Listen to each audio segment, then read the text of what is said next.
Selamat pagi, masih mengisolasi diri kah di rumah masing-masing? Kembali saya Pamungkas dari Nol Motret ingin berbagi tentang cara membuat cairan disinfektan sendiri yang berbahan dari bahan rumah tangga yang ada di sekitar kita. Cairan disinfektan sering kita sebut dengan nama klorin.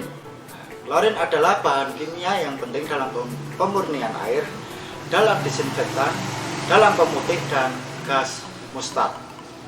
Klorin juga digunakan secara luas dalam pembuatan banyak produk termasuk dalam produk kertas, antiseptik, zat warna, makanan, insektisida, cat, produk minyak bumi, pemutih pakaian, dan obat-obatan, tekstil, pelarut, dan serta banyak produk konsumen lainnya.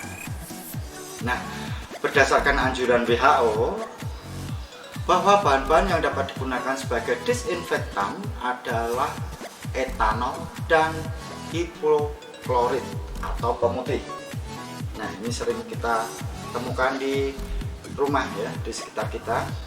Dan kebanyakan larutan bahan pemutih rumah tangga mengandung 5% sodium hipoklorit setara 5000 ppca klorin.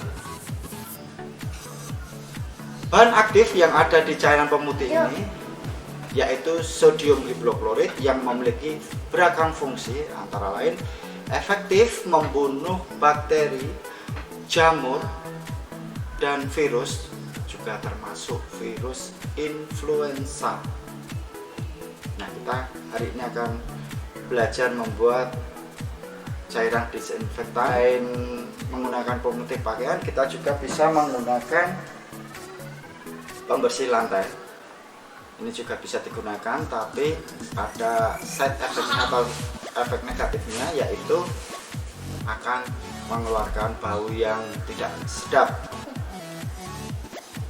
Nah, menurut anjuran WHO juga untuk pembuatan klorin bisa menggunakan pengenceran 5% sodium hipoklorit dengan perbandingan 1:100. Bisa digunakan satu bagian bahan pemutih untuk 99 bagian air ledeng dingin dengan pengenceran 1:100 untuk disinfektan permukaan. Bahan pemutih yang telah diencerkan dapat mendisinfeksi dalam waktu kontak 10-60 menit. Sementara itu, untuk cairan pembersih lantai, kandungan bahan aktifnya lebih rendah dari cairan pemutih. Oleh karena itu, perhatikan komposisi campurannya. Sebagai contoh, cairan pembersih lantai, ada yang sebagian besar kandungannya adalah pine oil. Dari beberapa sumber literatur menyatakan bahwa pine oil dapat digunakan juga sebagai disinfektan. Hanya daya aktifnya lebih rendah dibandingkan dengan bahan pemutih. Jadi kalau kita sudah menyediakan dua bahan ini, mungkin kita gunakan bahan pemutih pakaian saja. Oke, kita singkirkan yang ini. Kita siapkan pemutih pakaian, air kurang lebih 1 liter, gayung untuk mencampur atau pembuatan klorin, dan juga penyemprot atau spray. Dan tidak ketinggalan adalah kain bersih nanti untuk melap bagian yang akan kita disinfeksi ya. Kita anggap ini 100%, jadi sekitar 5%-nya kita anggap 2 tutup kemasan.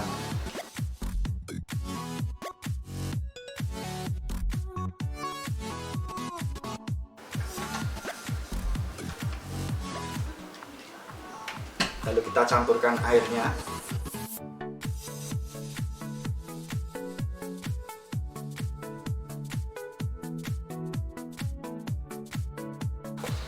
Mencerat. Nah, ini untuk 1 liter bisa digunakan oleh beberapa alat penyemprot atau spray, dan bisa digunakan untuk berbagi dengan tetangga, dengan saudara, agar kita terbebas dari virus dan bakteri yang ada. Kita masukkan dalam botol spray pelan-pelan.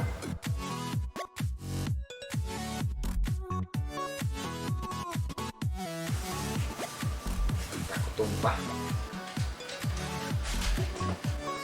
Gitu. Nah, mungkin untuk sisa airnya, kalau dirasa kita cukup untuk kebutuhan desinfeksi yang di rumah, untuk sisa airnya bisa kita buat untuk merendam barang-barang yang sekiranya terkena kotoran yang berbau bakteri atau virus.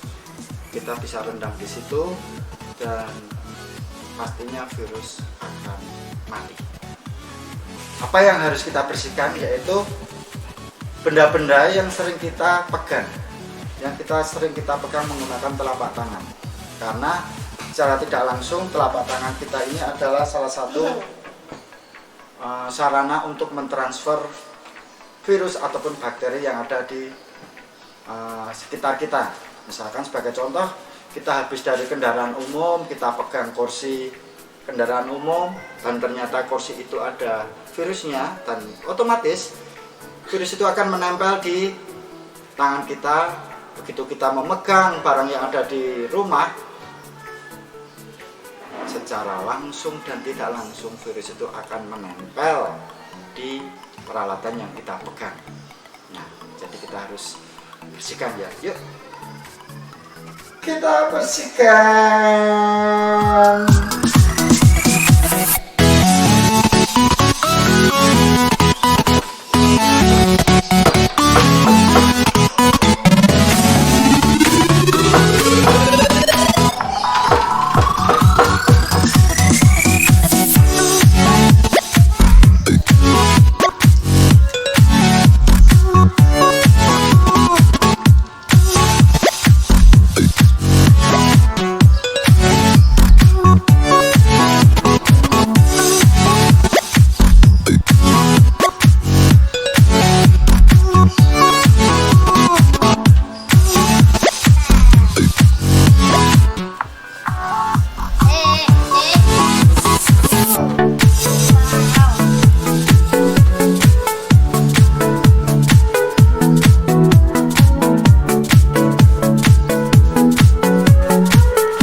Nah teman-teman, itu tadi kita sudah melakukan beberapa pembersihan ataupun penyemprotan disinfektan di rumah saya ya, di Noel Motret. Memang ya, untuk virus corona yang menjadi wabah hampir di seluruh dunia ini sangat menjengkelkan sekali. Sudah ratusan dan mungkin ribuan orang meninggal dunia karena virus ini. Apa sih yang harus kita lakukan untuk menangkal agar kita bisa terbebas dari virus corona? Yaitu kita bisa melakukan satu yang jelas, kita harus jaga stamina kita. Jaga stamina kita dengan makan teratur, tidur teratur, makan yang bergizi, sempatkan waktu untuk berjemur di sela-sela aktivitas kita. Waktu-waktu yang lebih efektif adalah pukul 10 siang ke atas, jadi panas gitu, kita berjemur sebentar 15 menit gitu, mungkin juga salah satu cara untuk menangkal virus corona agar tidak masuk ke dalam tubuh kita. Juga banyak minum, jangan sampai kekurangan minum ya, 8 gelas sehari. Terus yang lebih penting lagi untuk menangkal virus corona agar tidak masuk ke dalam tubuh kita adalah rajin-rajinlah cuci tangan ya, sebelum dan sesudah melakukan aktivitas. Misal kita dari tempat kerja kita, langkah yang dilakukan adalah bersih-bersih diri dulu. Lain langsunglah mandi dengan sabun, baru kita pegang anak, pegang keluarga kita, agar kalau kita membawa virus dari luar tidak kita transfer ke keluarga kita.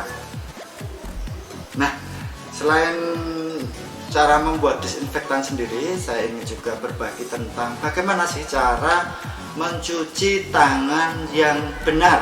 Ada dua cara cuci tangan, yaitu bisa menggunakan air mengalir menggunakan sabun, dan bisa menggunakan hand sterilizer yang berbasis alkohol. Saya ingin berbagi tentang cara mencuci tangan.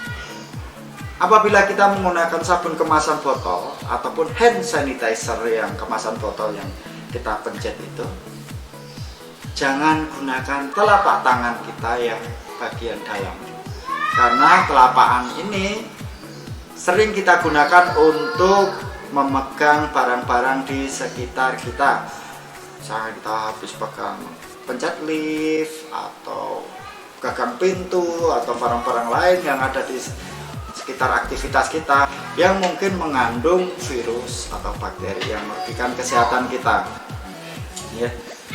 Nah, langkah pertama adalah mengeluarkan cairannya, yaitu dengan menggunakan sini, ya, telapakan sini atau telapakan bagian luar sini. Kan harus di luar sini, jangan pakai telapak bagian dalam. Kita pencet untuk tangan kiri sebagai tempat untuk menampung cairan. Kita pencet, kita ratakan dulu. Kita ratakan. Setelah rata, kita gosok punggung telapak, digosok terus 1, 2, 3, 4. Ini bablas, jangan cuma ujungnya saja, ini sampai ke ujung. 1, 2, 3, 4. Kemudian sebelahnya 1, 2, 3, 4. Kemudian telapak dalam kita kaitkan seperti ini. Kita gosok lagi 1, 2, 3, 4. Ya, setelah telapak dalam kita kaitkan buku-buku. Jadi telapak kiri di bawah, telapak kanan di atasnya. Kita kaitkan, kita gosok ke kanan dan ke kiri. 1, 2, 3, 4. Ya, bergantian juga tuh 2, 3, 4. Kemudian jempolnya, jempol kita pegang, tekan. Jempol yang sebelah kanan ini menggosok bagian sini, diputer-puter 1, 2, 3, 4.